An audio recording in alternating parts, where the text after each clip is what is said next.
Hi friends, welcome to Indian receipts. இன்றைக்கி நம்ம சுவையான நண்டு குழம்பு எப்படி செய்யுதுன்னு பார்க்கலாம். ஒவ்வொருத்தவங்களும் ஒவ்வொரு டேஸ்ட்டில் வைப்பாங்க. நான் எப்போதுமே இந்த மாதிரி தான் வைப்பேன். இது பார்த்திங்கன்னா ரொம்ப சுவையாக இருக்கும். மனமும் பார்த்திங்கன்னா ரொம்பவே நல்லாயிருக்கும். இது பண்ணுறது ரொம்ப ஈஸி. தேவையான பொருட்களுமே ரொம்ப கம்மி தான். ஸோ வாங்க ஃப்ரெண்ட்ஸ், எப்படி செய்கிறதுன்னு பார்க்கலாம். வீடியோக்குள்ளே போகிறதுக்கு முன்னாடி உங்கள் எல்லாருக்கிட்டையும் ஒரு அன்பான ரெக்வஸ்ட் இருக்குது. நம்ம சேனலில் ஃபஸ்ட் டைம் வாட்ச் பண்ணுற நண்பர்கள் இருந்தீங்கன்னா இந்த வீடியோக்கில் இருக்க ரெட் கலர் சப்ஸ்கிரைப் பண்ண கிளிக் பண்ணி சப்ஸ்கிரைப் பண்ணுங்கள். கூடவே இருக்க பெல் சிம்லையும் கிளிக் பண்ணுங்கள். ஸோ நான் தினம் அப்லோட் பண்ணுற புது வீடியோஸ் உங்களுடைய மொபைலுக்கு உடனுக்குடனே சேரும். இந்த ரெசிபி செய்கிறதுக்கு ஃபஸ்ட்டு கடாய் நல்லா ஹீட் ஆனதுக்கப்புறமா 2லேருந்து 3 ஸ்பூன் அளவுக்கு எண்ணெய் சேர்த்துக்கிறலாம். அடுத்து இதில் 1 ஸ்பூன் அளவுக்கு சோம்பு, 1 ஸ்பூன் சீரகம், அரை ஸ்பூன் மிளகு, ஒரு ஸ்பூன் அளவுக்கு கசகசா, இது எல்லாத்தையும் சேர்த்து நல்லா வறுத்துடலாம். இது நல்லா பொன்னிறம் ஆகிற அளவுக்கு நல்லா வறுத்துருங்க. இப்போ பாருங்கள், இது நல்லா வறுபட்டுருச்சு. இதில் நம்ம இப்போ வெட்டி வச்சுருக்கிற மிளகாயை சேர்த்துடலாம். நான் 3 பச்சை மிளகாய் எடுத்து சின்னதாக கீறி வச்சுருக்கேன், அதை சேர்க்குறேன். அதுக்கப்புறமா ஒரு கைப்பிடி அளவுக்கு வெள்ளைப்பூடு உரித்து வச்சு அதையும் சேர்த்துடலாம்.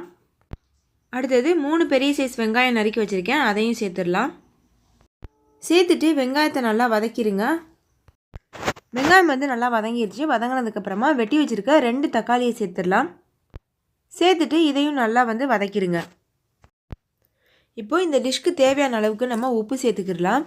உப்பு சேர்க்குறதுனால வெங்காயம் தக்காளி சீக்கிரமாக வதங்கும். இப்போ ஒரு அரை மூடி அளவுக்கு தேங்காயை சின்னதாக நறுக்கி இதில் சேர்த்து அதையும் வதக்கிடலாம். இப்போ இந்த வெங்காயம் தக்காளி நல்லா வதங்கிடுச்சு. இதில் மசாலாலாம் சேர்த்துடலாம். 2.5 ஸ்பூன் அளவுக்கு மிளகாத்தூள், 2.5 ஸ்பூன் அளவுக்கு மல்லித்தூள், 1/4 ஸ்பூன் அளவுக்கு மஞ்சள் தூள், இது 3த்தையும் சேர்த்து நல்லா வதக்கிடுங்க. இதில் கரம் மசாலா கூட சேர்க்கலாம். நான் எப்போதுமே சேர்க்காம தான் செய்வேன். அது சேர்த்தா இன்னும் நல்ல ஃப்ளேவர் கிடைக்கும். இப்போ இதை நல்லா வேக வைக்க போகிறோம். அடிப்பிடிக்காமல் இருக்கிறதுனால ஒரு 1/4 கப் அளவுக்கு தண்ணி சேர்த்து நல்லா வதக்கிடுங்க. வதக்கிட்டு சிம்மில் மூடி போட்டு மூடி ஒரு 10 நிமிஷம் இது நல்லா வேகிற வரைக்கும் வேக வச்சிடலாம். இப்போ பாருங்கள், 10 நிமிஷம் ஆயிடுச்சு. இது நல்லா வெந்துருச்சு. தண்ணியெலாம் வற்றி வந்திருக்கு பாருங்கள். இந்த சமயத்தில் இதை நம்ம ஆற வச்சுட்டு மிக்சி ஜாரில் போட்டு நல்லா அரைச்சிட்டு வந்துடலாம். அதுக்கப்புறமா வேறு ஒரு கடாயில் 2லேருந்து 3 ஸ்பூன் அளவுக்கு எண்ணெய் சேர்த்துக்கிடலாம். அடுத்து இதில் 1 ஸ்பூன் அளவுக்கு நெய் சேர்த்துருங்க. எண்ணெய் நல்லா காஞ்சதுக்கப்புறமா 2 பட்டை, 2 ஏலக்காய், அதுக்கப்புறமா 2 நட்சத்திர சோம்பு, அடுத்து ஒரு 2லேருந்து 3 ஏலக்காய் சேர்த்து இதை நல்லா பொரிய விடுங்க. இதில் ஒரு பிரியாணி இலை சேர்த்துக்கிறலாம். அதுவும் நல்ல ஒரு ஃப்ளேவர் கொடுக்கும். இப்போது இது நல்லா காஞ்சதுக்கப்புறமா நம்ம அரைச்சி வச்சுருக்கோம் இல்லையா, அந்த விழுதை இதில் சேர்த்துடலாம். சேர்த்துட்டு இது நல்லா ஒரு தடவை மிக்ஸ் பண்ணி விட்டுறலாம். ரொம்ப கெட்டியாக இருக்க மாதிரி இருந்ததுன்னா தேவையான அளவு தண்ணி சேர்த்து நல்லா மிக்ஸ் பண்ணி விடுங்க.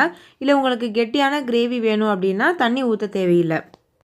நான் இதில் ஒரு அரை கப் தண்ணி விட்டு நல்லா கிளறிட்டு ஒரு சிம்மில் வச்சு ஒரு 10 நிமிஷம் வேக வைக்க போகிறேன். பாருங்கள், இப்போ ஒரு 10 நிமிஷம் ஆயிடுச்சு. இந்த எண்ணெயெல்லாம் பிரிஞ்சு வந்திருக்குல்ல. இந்த சமயத்தில் நம்ம சுத்தப்படுத்தி வச்சுருக்கிற நண்டை ஆட் பண்ணிடலாம்.